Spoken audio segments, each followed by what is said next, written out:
কোয়েল পাখির ডিম। হ্যাঁ, পাপড় তো নেব, মেলায় আসবার পাপড় খাবো না তা তো আর হবে না, না এটা একদম লিগাল সত্য কথা। তাই না? হ্যাঁ। মেলায় আসলে আমার এই পাপড়টা খেতেই হবে, পাপড় না খেলে ভালো লাগে না। পাপড় না খেলে মেলার স্বাদই নেই, এক কথায়। মেলায় পরিপূর্ণতাই পাপড়।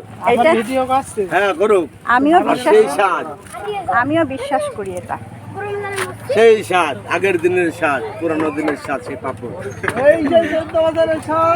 আর আমাদের এই যে এই ঝিনাইদহতে এই যে এই পাপড়টা এই পাপড়টা তৈরি হয় খুলনা থেকে। হ্যাঁ, এই পাপড়টা সব জায়গায় কিন্তু হয় না। না না, আমি ঝিনাইদহে পাওয়া যায় হ্যাঁ, ঢাকাতে এটা পাই না। না, এটা ঢাকায় এটা নেই, এটা ঝিনাইদহে আশপাশ দিয়ে পাওয়া যায়। ঢাকায় আছে কি না কোথাও তা জানি না, তবে হচ্ছে সচরাচর আমি দেখা যায় না। সচরাচর পাইনি।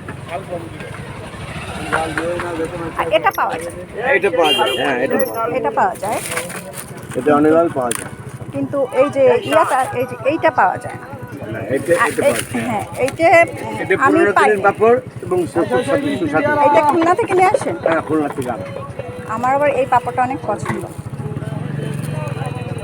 মেলায় আসবো আর পাপড় হবে না তা হবে না। না না, এটা মানে আসলে পাপড় আছে পরিপূর্ণতা নেই। হুম। আচ্ছা, এটা দিন।